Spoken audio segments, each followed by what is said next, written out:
Let's go.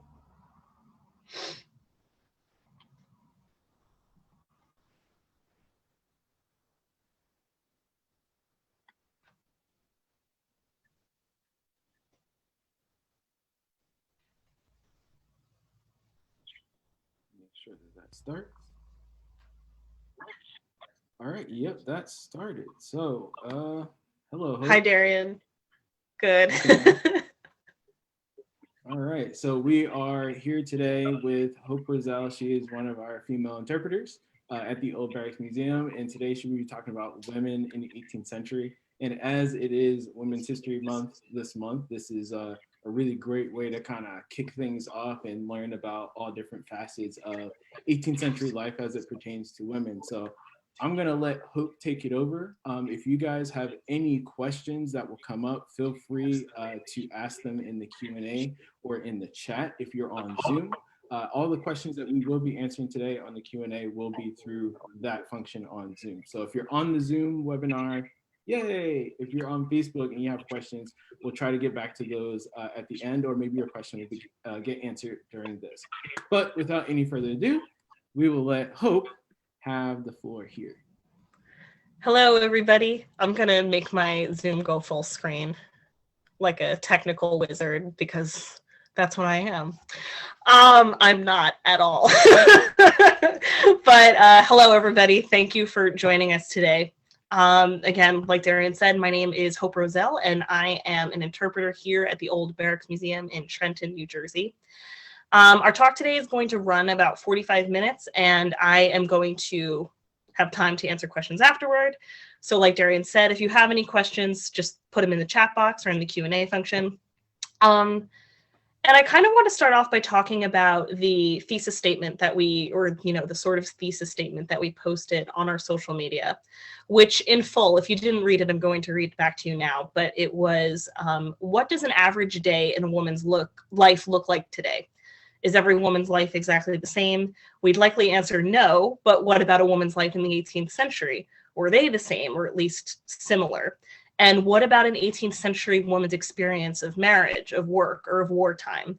What did 18th century American women have in common, and what made them different from each other? So, obviously, this is a huge topic for not a very long talk, so I'm going to be kind of approaching it with as much of an overview as I possibly can, especially to accommodate everybody who is in different stages of historical awareness. But if there is one thing that I want to communicate today, it's that there was no one defining female experience during the American Revolution. Just like today, the experiences of women during the American Revolution were all wildly different. I've kind of been thinking a lot about, especially since we just had the election, there was a lot of talk about how there's no one block of voters that's a monolith. Everybody kind of votes differently based on their own personal experiences. And obviously, or actually that's a whole other topic for a whole other time. I was about to say women couldn't vote, but in New Jersey, they could vote from 1776 to 1807, I want to say. Wasn't going to talk about that today, so I'm already on my first curveball. But anyway, my point being is that even in the late 18th century, American women had vastly different experiences that informed how they interacted with the world around them. So the main sort of identities that informed how American women in the 18th century, again, interacted with the world were entirely dependent on what race they were. It was dependent on how much money they had and what class they belonged to, and it was dependent on whether they were married or single and whether they were enslaved or free. So that's kind of going to be the framework that we talk about women today.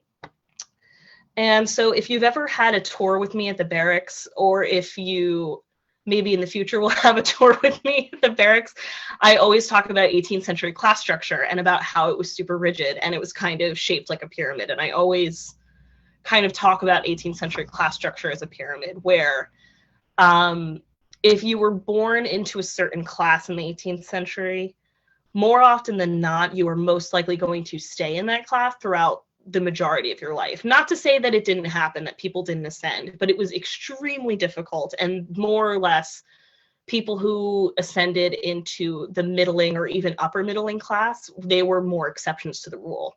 So at the top of this pyramid, we have God, and then right beneath God is the king, is the English king, who is ordained by God to rule. He's God's representative here on earth. And then we have the gentry, the clergy, who are, the higher ups of the church. Then we have the gentry. Then we have the middling class. Then we have what would have been known in the 18th century as the lower sort, or what would have been most attributable by today's standards as the working class. And then beneath that, you have people who are enslaved. And we're going to be talking about the sort of quote unquote freedoms that some working class women may have had versus even some wealthy women, and vice versa. But if there's one really important thing to note about especially the lower sort, is that it was going to be the most diverse class, especially in terms of race. And if you were an indentured servant, that would have made you a member of the lower sort, because you had leased out your labor for a certain amount of time, and then at the end of that contract, you go on and live your life, do whatever. But when you're enslaved, you are not leasing out your labor. There is another person who owns your body and your labor. And so it's a total, and it exists throughout your entire life, and not only your own life, but also the lives of your children and your grandchildren if you're a Black woman, if you have African ancestry. So that distinction is important to recognize. But the other thing that we have to keep in mind with people who were members of the lower sort or the working class is that this is pre-Social Security, this is pre-federalized public welfare, this is pre-universal public schooling. So your own relative success in the working class would have been a lot, luck would have had a lot to do with it. So your experiences with poverty and also with being a member of the working class and not necessarily being impoverished would have varied widely. And it's interesting to talk about this with the working class when we juxtapose it with the experiences of wealthy women, where wealthy women, on the whole, they were expected to be wives and mothers. And if they had any sort of professional, quote unquote, career, you might have seen them working as benefactors or giving a lot of volunteer time to a charity.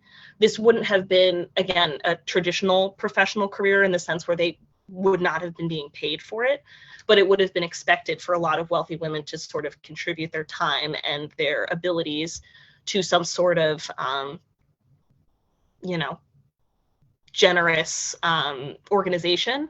Whereas with working class women, a lot of the times they were, not all the times, but because again, if there's one other thesis statement to this talk, it's that there's exceptions to the rule. But working class women would have had a pressure on them to contribute to the family's income in a way that wealthy women just obviously didn't, because they didn't have to. They were entirely dependent on their husbands for income, whereas some middling women as well as working class women would have supported their family by contributing with a job in some way, shape, or form. So working class women, they worked as laundresses, tailors, sutlers, shopkeepers, servants, mongers of any sort, as well as tradeswomen. So mantua making or gown making was the primary trade that was reserved for women, but there were absolutely female blacksmiths, tinsmiths, coopers, leatherworkers, yada, yada, yada, et cetera, et cetera, et cetera. If you walked into some sort of a shop and you saw a woman working there, it would not have been, this huge surprise. It was something that absolutely happened. But it also, really interestingly, would have been common for mantua makers or gown makers to actually own their own shops. So women were able to run their own businesses, and really, and again, some of these women would have been theoretically able to propel themselves into the middling class. Clementina Rind is a great example of a middling female tradeswoman. She was a printer in the mid-18th century in Williamsburg, Virginia. Mary Catherine Goddard, just off the top of my head, is another great example. We're going to be talking about her on our social media next week. But she was a printer and actually the postmaster of Baltimore, which is wild to think about. And thank you to Natasha Parker, who is a historical interpreter in Maryland, who is how I learned about this woman. But Catherine Foutier was a free Black woman who ran a laundry in Annapolis, Maryland. So there was a lot of, or I shouldn't say a lot, but there were opportunities to contribute financially to your household when you were a middling or working class woman that wouldn't have necessarily been extended to you if you were a wealthy woman. So, if you're a wealthy woman, you're comfortable and you have money and, you're not worrying about where your next meal is going to come from, but you have a lot less agency to provide for your family in the same way that some of these working class women may have been able to. And the other interesting thing that I want to talk about is being a widow, or widowhood, I guess would be the word. But widows had notably significantly more financial independence than married women. So there were a lot of widows who did not end up getting married again, a lot of wealthy widows after their husband died. And, that very well could have been that they were in love with their husband and they never, found a personal reason to get married again. But also they were able to execute control over their estate in such a way that married women were not. Because if these widows were to get remarried, it would have all of their property and everything that belonged to them, again, their estate, their clothes, their house, it all just would have immediately belonged to their husband. It all would have transferred to their husband upon marriage. And not everybody's going to be down with that. So on that note, I'm just going to start to share my screen because I have some fancy images that I would like everybody to look at. So a great example of a woman who never remarried is this woman here. Oh, I just hit the wrong button. Oh my goodness, I'm terrible, you guys. I meant to hit present. Okay, anyway, a great example of a widow who didn't remarry is this woman right here. Her name is Elizabeth Willing Powell. This is a fantastic portrait of her, but she was married to Samuel Powell, who was a mayor of Philadelphia. And after Samuel Powell's death, Elizabeth never remarried. So she lived for 37 years after Samuel's death as single. And it's kind of understood that theirs was a marriage of love rather than convenience or power or anything like that. But it's still, think about living 37 years after your husband died. And it's also not to say that there wasn't this immense pressure on widows to remarry, because there absolutely was, and she withstood it. And you have to wonder, again, it could be due to love, but it also could be due to the fact that she didn't want everything that she had control over to just pass to whoever she decided to marry. And this was an extremely powerful woman. She was extremely well known in Philadelphia society. She ran a salon of sorts during the American Revolution. She was friends with George Washington. She was actually a close personal friend of George Washington. They have a chain of letters between them that you can read. But she was also friends, with John Adams, the Marquis de Lafayette. The list goes on and on and on. So again, this is a woman with power. And is she going to be really persuaded to give it up? I don't know. In this case, she didn't. And so another really famous widow who never got remarried, again, for perhaps a multitude of reasons, is this woman right here, who is Elizabeth Schuyler Hamilton, who also known as Eliza. But she was married, if you don't already know, to Alexander Hamilton, and she lived for 50 years after Hamilton died, and she never remarried. And she ended up founding an orphanage in New York City. And that was also kind of loops into what I was talking about with women sort of contributing, or wealthy women contributing to charitable organizations as that's sort of how they spent a lot of their time. But you have to sort of take power where you can get it. And widowhood is one of the few instances where women were able to sort of seize on that power. So now that we've gone over how women were able to provide for themselves in a multitude of ways, we haven't talked about one of the main ways for women to provide for themselves during wartime, which was following the army, which is essentially a job. And it's pretty much what it sounds like, where women would sort of apply to literally follow the army. So if they had a husband who was serving, they would be paid half of a soldier's pay and half soldier's rations to traipse after their husband for months at a time through war zones, which, when you think about it, had to have been remarkably difficult. And again, very much could have been done out of love and could have done out of wanting to keep the family together. But you also have to think about who would have been doing this. If you have the option, let's say, to work as a laundress, either someone else's business or maybe even start a laundry of your own and be able to single-handedly provide for yourself and your children, and be separated from your husband, but able to support yourself. And then your other option is, again, traipsing after your husband in the heat through a war zone, the heat, the cold, whatever, getting paid half of what a soldier makes and also only eating half of what a soldier eats. I personally would probably go for the laundry option. So these are most likely, more often than not, going to be women who don't have another option to support themselves, or at least their other options aren't going to be as secure as this one is. And so it's something that happened on both the British and the American sides. Both British, there were British followers of the army and there were American followers of the army.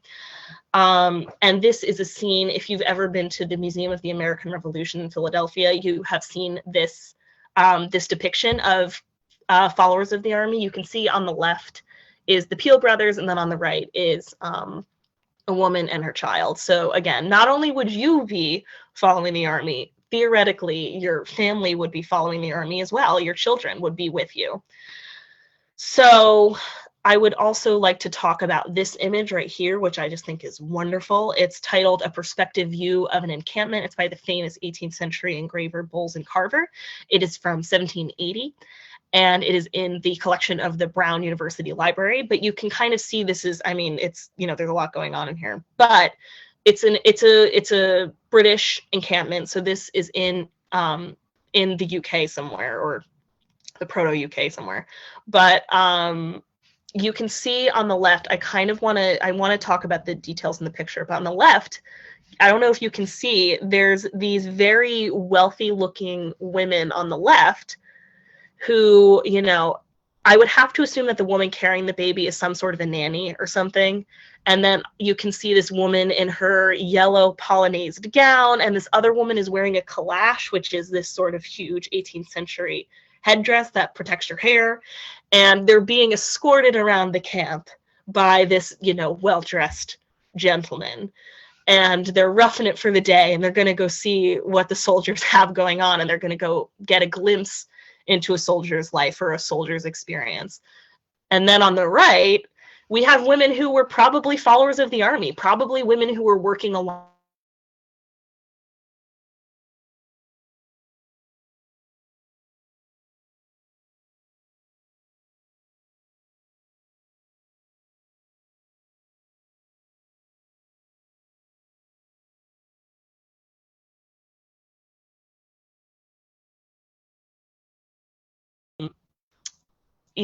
There's some women who were taken care of by their husbands, and there's some women who had to take care of themselves. I'm just going to see what my next image is. So this is really important too. This is sort of an example of what happens when you're not able to provide for yourself. This is sort of the worst case scenario. This is an image that's called A Soldier's Wife Begging. It's by Daniel Chodowecki, and it's from 1764. So sort of that interim period between the French and Indian War and the American Revolution. And this image is really striking because, I mean, it's tragic. You can obviously see that this woman is holding out a hat asking for people to put money in it. But she's wearing a man's hat. She's wearing a man's coat. She's wearing a soldier's hat. She's wearing a soldier's coat. And you have to kind of put two and two together and think, okay, well, who is the soldier? It's probably her husband. Why isn't the husband wearing the hat and the coat? It's probably because he was killed in war. And thus she, maybe she was a follower of the army herself. And now her husband has passed, and this is her last resort, is begging on the street in her husband's clothes. And so this image really highlights a lot of life and death situations that women living in poverty had to face, especially during wartime, when the chance that your husband could be killed was higher than it would have been otherwise, or at least if he was serving. But the other thing that I'd like to talk about is your race and your freedom status. So your race and whether or not you were enslaved or free had a huge, huge impact on what you were able to do and not do with your life. Most African-descended people were enslaved in the United States, but there were also sizable populations of free Black people. So even amongst the populations of Black folks, there was diversity in class and personal freedom.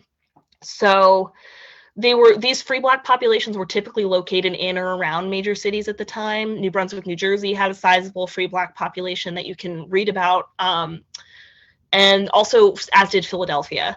And so Philadelphia had a very prominent Quaker culture. It was founded by Quakers. There are a lot of Quakers that ended up living and making a name for themselves, so to speak, in Philadelphia. And there is a very prominent abolitionist streak that runs through Quaker culture because Quakers were typically opposed to slavery. There were some Quakers who owned slaves, but they were in the minority. And so this sort of existing anti-slavery attitude led to a thriving abolitionist movement and a sizable free Black population in Philadelphia, which extended into the 19th century. Philadelphia was a major, major stop on the Underground Railroad during the 19th century. So the other thing that I'd like to talk about in terms of, I'm just going to X out of this for a moment. I'm going to stop screen sharing for a moment. The other thing that I'd like to talk about is the sort of Patriot versus Loyalist dichotomy, because there's a lot of diversity there as well. And we're living products of the side that won. So we have a tendency to focus on the Patriot perspective, and we have a tendency to assume, we all would have been Patriots, But when we dig a little bit deeper, you can kind of deduce that you can reduce the Loyalists to just being the wrong or the losing side, and it was a lot more complicated than that. There were a lot of reasons to support the British monarchy, and it was very common for people, especially in New Jersey, to support the British monarchy and to not support breaking away from Britain. Because why break away from Britain when you think of yourselves as some of the freest people in the entire world? You have a constitution that represents you. You have representatives, the colonists didn't, but theoretically, you have, representatives in parliament. You have a government that is open to, I don't want to say challenge, but is open to input from their subjects, which is extremely rare during this time period.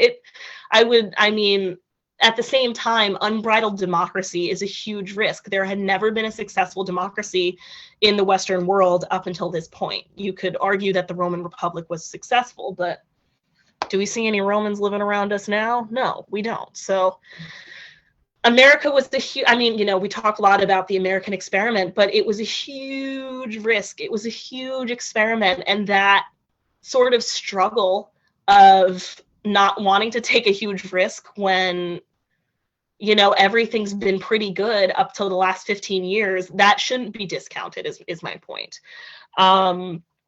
So the other really interesting thing, especially relating to the barracks, is that we actually have a journal entry from a witness to the Battle of Trenton who notes that there were Loyalist women, probably refugees from Philadelphia because Philadelphia was occupied by the British at the time, who were staying at the barracks. They got wind that there was going to be some sort of a battle happening in Trenton, and they fled. They ran away from the barracks.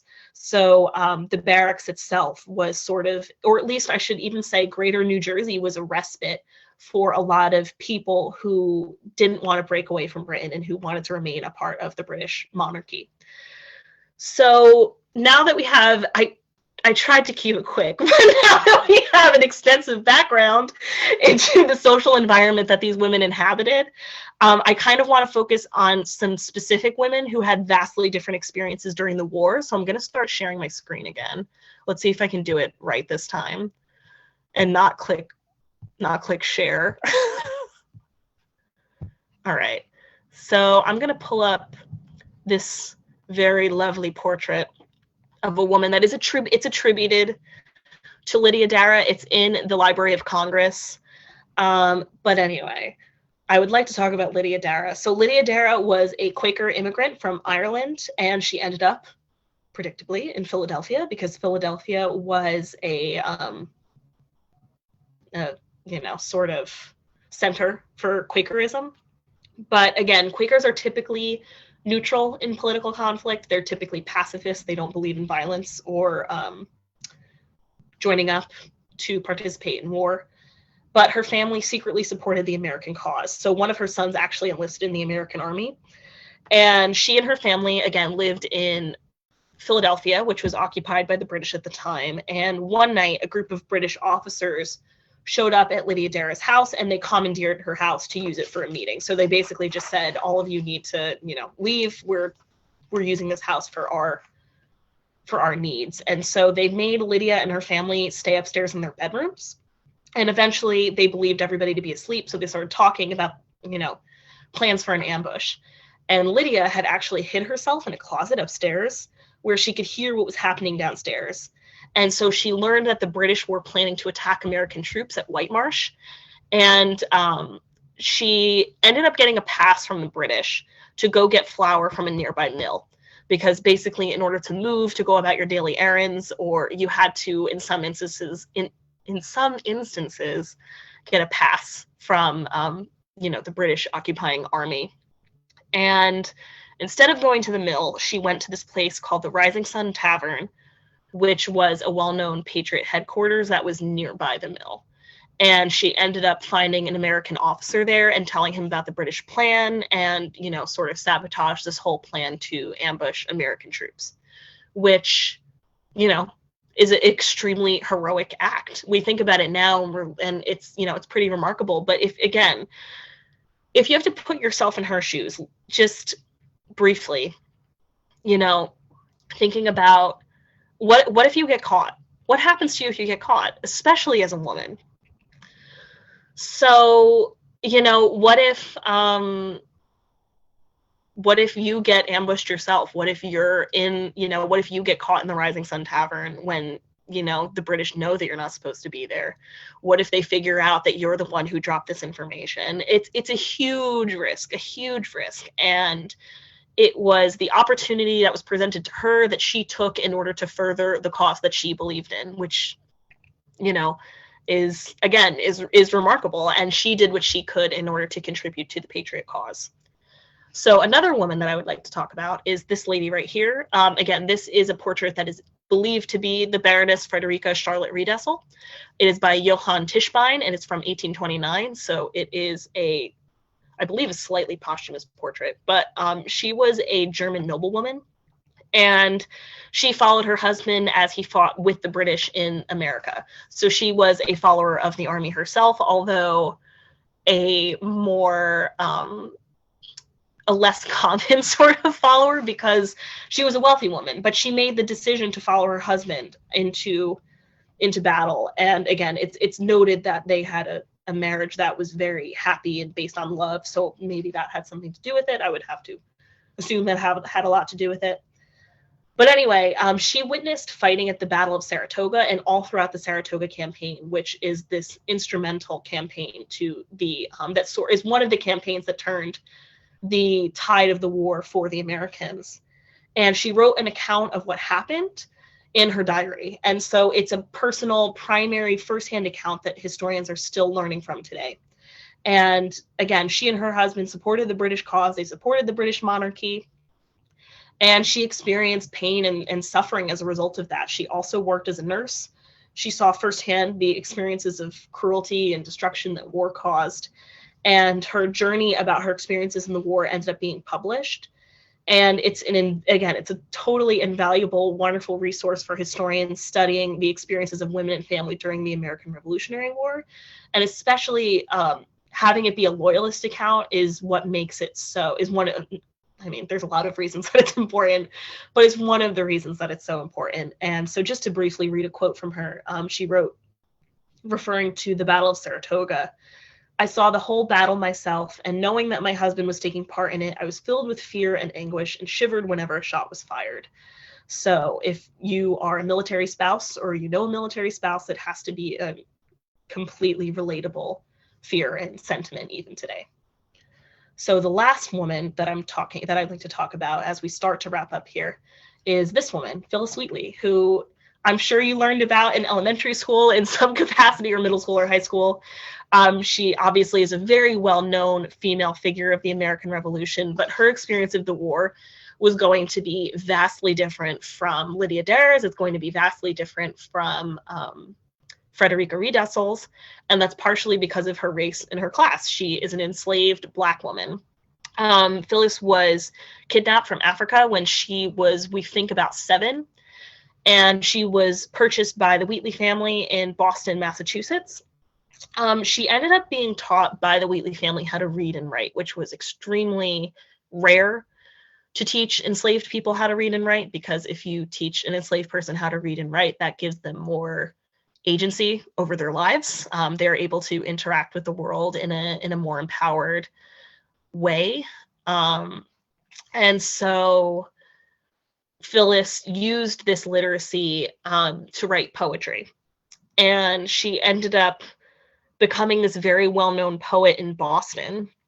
And she ended up supporting the Patriot cause, because she sort of assumed that if these Americans were fighting for freedom from tyranny, freedom from Britain, that freedom would extend to people who were held in bondage, which is a pretty, natural connection to make.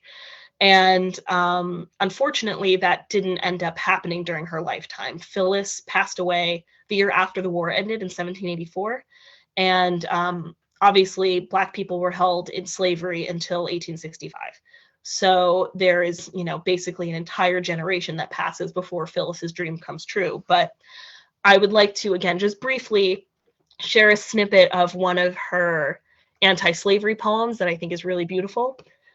She said, "Should you, my lord, wonder from whence my love of freedom sprung, whence flow these wishes for the common good, by feeling hearts alone best understood, I, young in life, by seeming cruel fate, was snatched from Afric's fancied happy seat. What pangs excruciating must molest, what sorrows labor in my parents' breast. Steeled was that soul, and by no misery moved, that from a father seized his babe beloved. Such my case. And can I then but pray others may never feel tyrannic sway?" So it's a very tragic poem that she's talking about, being ripped from her parents and sold into slavery. And she's talking about, I wonder what my parents must be thinking and feeling. And can you but wonder why I support the cause of freedom from tyranny? Because I have experienced it myself. So another, just again, brief side note, the British actually were a lot more friendly to the cause of anti-slavery, relatively speaking, than the Americans were. If you'd like to learn more about that, I would recommend checking out a primary document called the Book of Negros. And it details, it's a British, basically just like a registry, but it's a British registry of all of these escaped people who ended up fleeing to the British for safety, because they knew that if they had made it to British lines, they would be granted their freedom. And so the British wrote down all of these names and cases of enslaved people who came to them to be freed. And they ended up going to have a life of freedom in Nova Scotia and Canada. So on that note, I'm going to stop sharing my screen. I just realized that I was still doing that. Sorry, everybody. But that pretty much wraps up what I wanted to talk about today. If there's anything that I hope you take away from this talk, it's just that women's experiences were all vastly, vastly different, just like today. And it was all dependent on your race, your class, and what opportunities luck kind of threw in your path. But Women's History Month is a time for us to reflect on the work that was being done then and is still being done now to further gender equality. And so I hope that by reflecting on how far we've come, we can all sort of reflect on the things that can still be done in that regard. So thank you so much for joining me today. But now I think I'm going to turn it over to questions, Darian. Yeah. Cool. All right. So this is really good. Thank you. Guys, I know I have a lot of words. I'm so sorry. Some stuff. Good, great. That's my goal. And I'm not an expert. This is such a huge topic. I consider myself intermediate at best. But that being said, you know what I mean? It's fascinating, and it's so relevant to not only experiences of women today, but also just, how their struggles that they experienced then can still be relevant nowadays.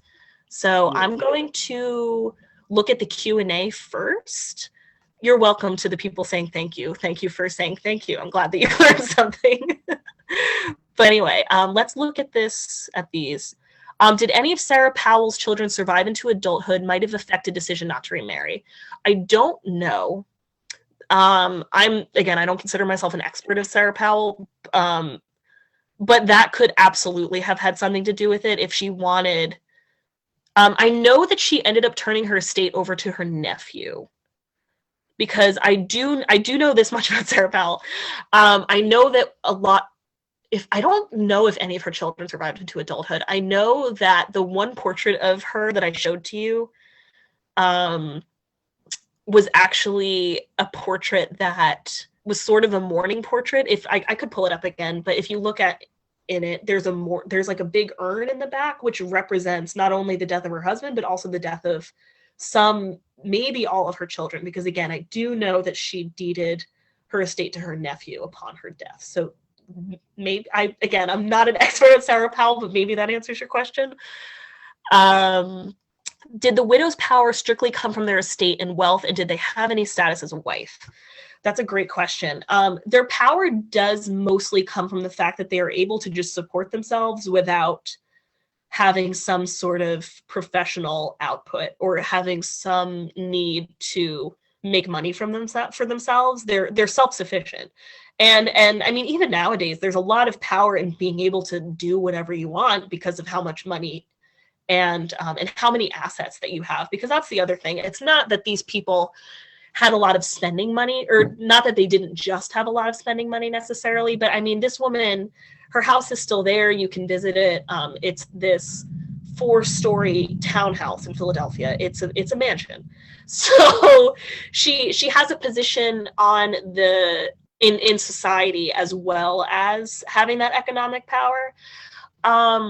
Your status as a wife and not as a widow does exist. It just exists more in a social context and not in a financial context, if that makes any sense, because you don't have any. As a wife, your financial powers are moot.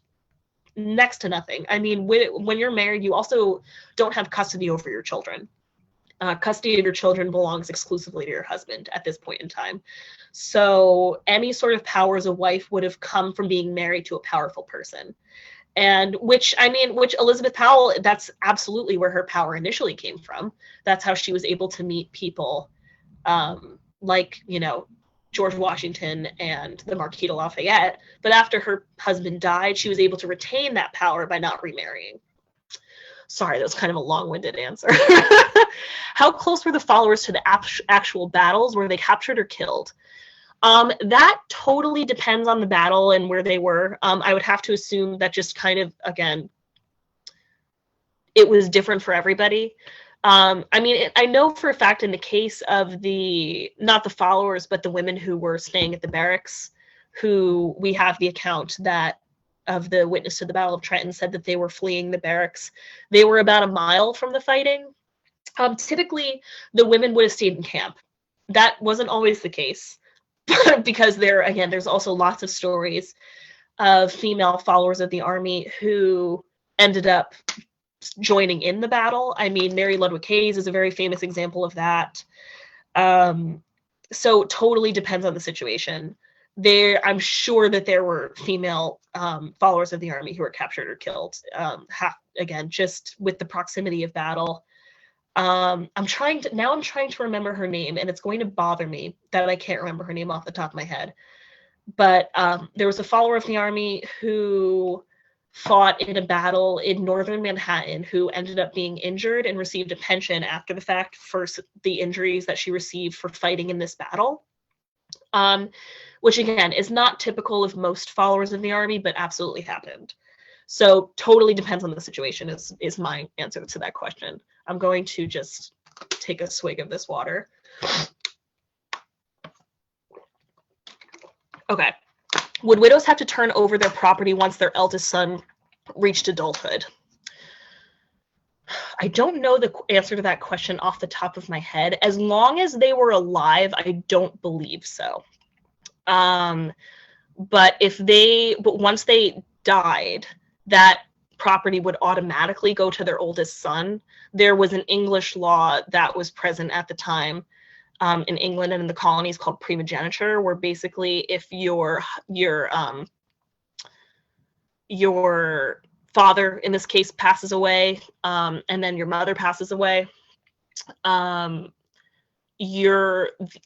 basically the entire estate would belong to you. The second son would get nothing. So, which ended up being repealed, but I'm not 100% positive the answer to that question.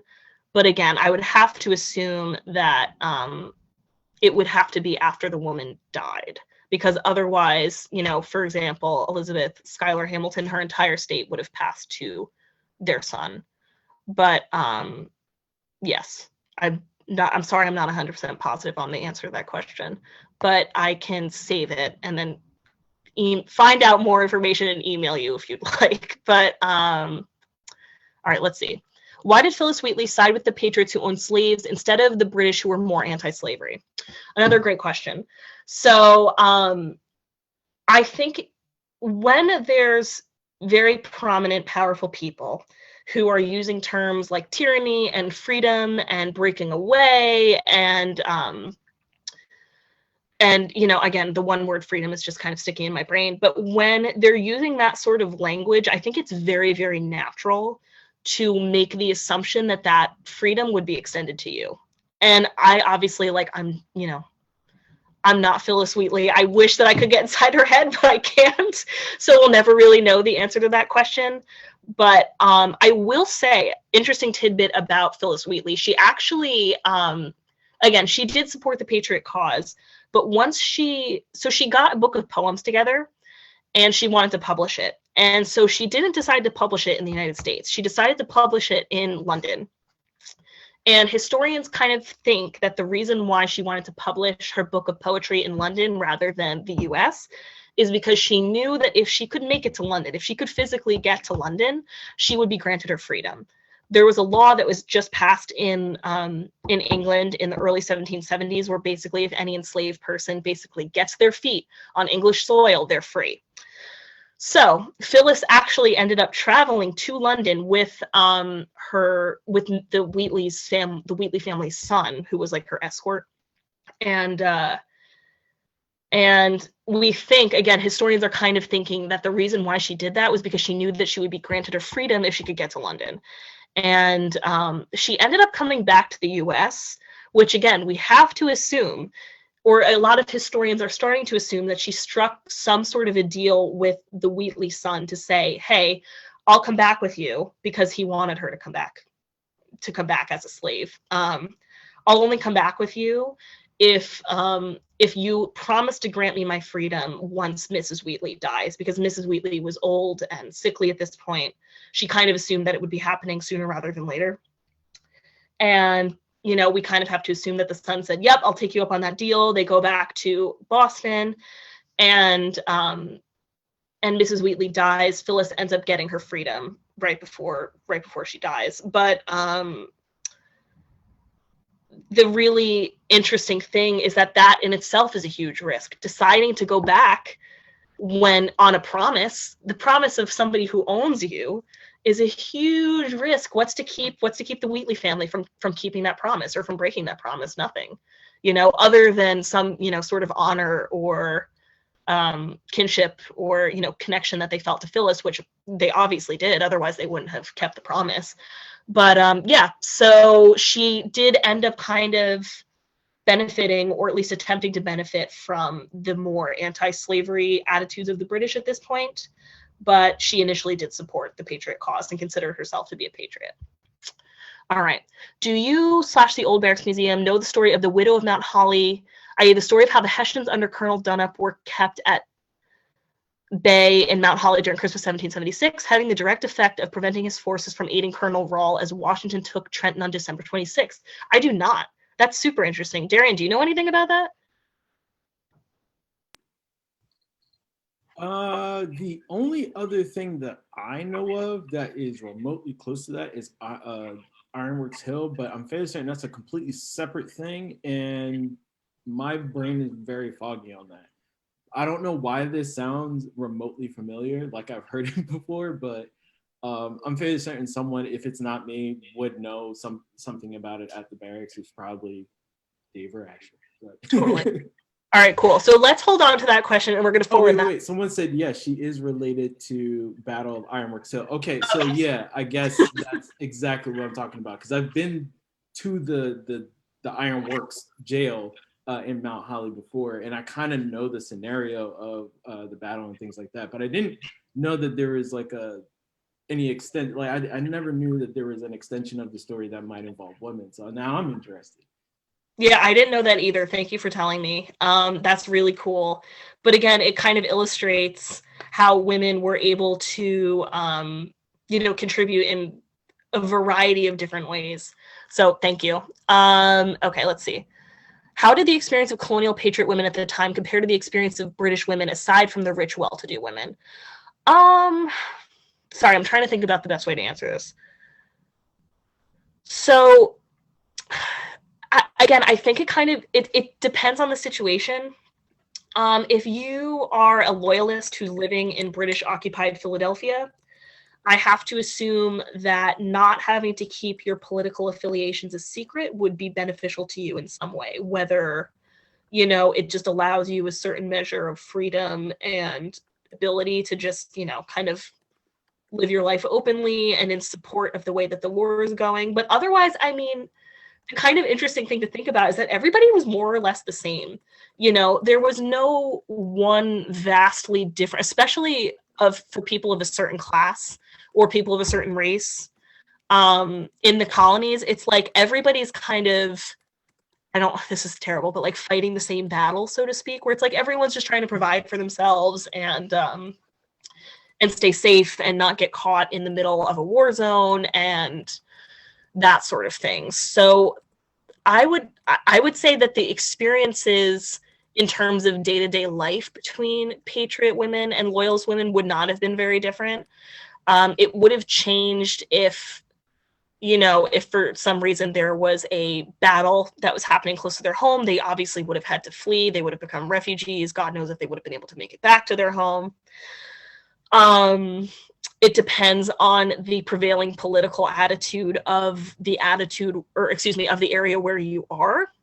But also, again, it's being neutral or being a loyalist was not as, it was more, I would argue that it was more common than vocally supporting the revolution.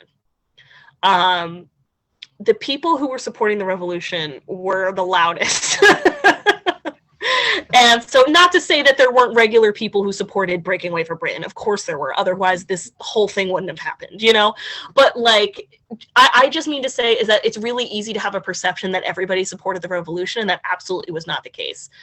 Political affiliations were a lot more diverse than it kind of seems like they were to us a lot of the times, or at least with our sort of winner's side interpretation of 18th century history.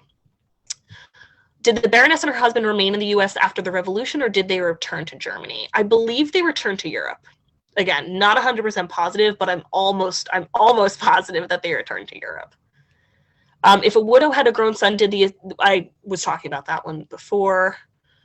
In the photo of the women and child following the men into war, what was the one man doing to the other man? He was putting a coat on his shoulders. Those were the Peel brothers, who were actually famous painters. Beautiful works. In times of war, what would happen to female followers if their husband died? So I'm just going to briefly touch on this because I kind of talked about it in the talk, which you might have missed if you were joining later. But I pulled up, and again, I think, Darren, are we going to be recording this so that people can look at it afterward? Yes, this will be coming up afterwards on Facebook. Cool. Okay, awesome. So if you can like rewind back to the one image that I'm talking about, but there the image that I talked about is this woman sort of panhandling with wearing a men's jacket, men's hat, and holding out a men's hat so that people can put money in it. So it totally depends on if these female followers had some other sort of skill that they were able to monetize. If they didn't, there's a very good chance that they just ended up living on the street. Again, there is no welfare, there's no sort of state-funded anti-poverty safety net at this point. It's all private. So there is a chance that maybe, you know, she would have been able to come across some sort of charity that would be able to help her. If their husband died in war, there is a chance that she would be able to receive her husband's pension. But otherwise, I mean, it was all just basically about if you didn't have, again, some other skill that you could turn into a way to make money for yourself, then you were pretty much on your own. And that's sort of the harshness of the 18th century. Can you talk about female spies and espionage in the Revolutionary War? Thanks. So again, female spies, female espionage is I don't want to say a common occurrence, but it's something that we definitely have documentation for. And I talked about it a little bit with Lydia Dara. But if you want to know more about female espionage, I would read more about Lydia Dara. I would read about Anna Strong. I would read about, again, there's people that I'm trying to remember off the top of my head, but there's a lot of examples of women sort of using intelligence to further the cause. Another great example of a female spy, a really famous example of a female spy during the American Revolution is Peggy. I'm now forgetting I get nervous doing Zoom and I feel like that's affecting my memory. But I'm Peggy, who was married to Benedict Arnold. Peggy Shippen? Shippen, thank you. I couldn't remember her maiden name. Sorry, everybody. But Peggy Shippen we can't definitively say that this was the reason why Benedict Arnold ended up changing sides. But again, the kind of prevailing guess coming from historians as to why Benedict Arnold changed sides is all because of Peggy. So I would read more about her. She's a fascinating person. If women in the military, or if women were living in military encampments, were they assigned tasks and jobs? Oh, 100%. You best believe you're going to work for this money. No, they're not. There's no way that they were not just going to sit around. I'm sorry, I'm not laughing at your question. I'm laughing more at the situation.